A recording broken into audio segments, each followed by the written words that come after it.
گنج بخش فیض عالم مظہر نور خدا۔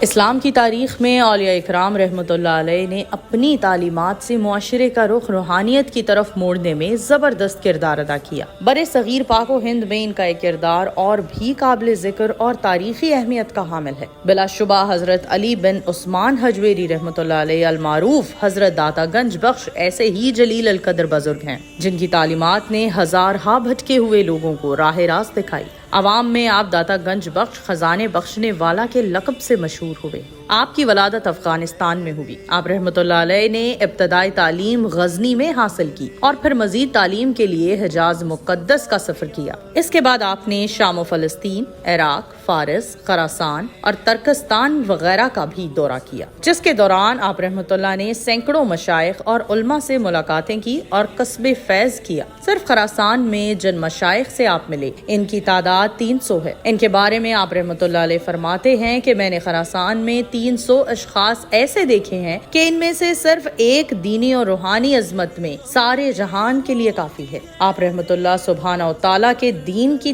تبلیغ و اشاعت کے لیے سلطان محمود غزنوی کے بیٹے ناصر الدین مسعود کے زمانے میں لاہور تشریف لائے۔ آپ رحمۃ اللہ نے لاہور شہر کے باہر دریائے راوی کے کنارے اپنا مسکن بنایا۔ آپ نے تقریباً 34 سال تک لاہور اور پنجاب میں تبلیغ اسلام کے لیے کام کیا۔ تبلیغ و اشاعت دین کے سلسلے آپ نے برِ صغیر کے دوسرے علاقوں کا بھی سفر کیا، لیکن آپ رحمۃ اللہ کا مقام و مرکز لاہور ہی رہا۔ آپ کی تبلیغ تاریخ اسلام میں ایک سنگ میل کی حیثیت رکھتی ہے، کیونکہ آپ کی آمد سے کثیر تعداد میں نہ صرف بتوں کے پجاریوں نے اسلام قبول کیا اور تیزی سے مشرف با اسلام ہوئے۔ قرآن و سنت کی تعلیمات پر مبنی حکمت و معرفت کی روشنی میں آپ کی اہم اور گراں قدر تصنیف کشف المحبوب قرآن و سنت کی تعلیمات پر مبنی حکمت و معرفت کی روشن مثال ہے۔ داتا گنج بخش کی علم و فضل، حسن و سلوک، مذہبی رواداری، خدمت خلق اور سماجی خدمات نے خطے میں ایک انقلاب برپا کیا۔ لوگ جوک در جوک اسلام میں داخل ہوئے، اسلام کو فروغ حاصل ہوا۔ آپ کا نام ہندوستان کے علاوہ عراق، خراسان اور ایران بلکہ پوری دنیا میں مشہور ہوا۔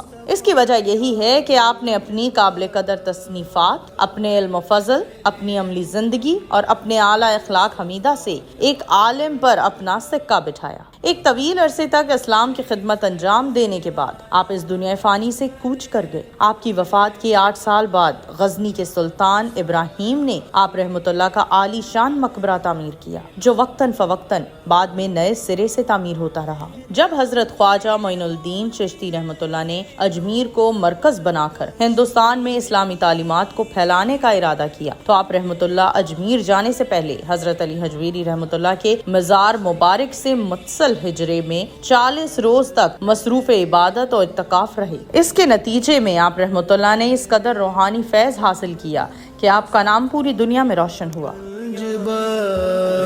خبر بہرے محمد مصطفیٰ یا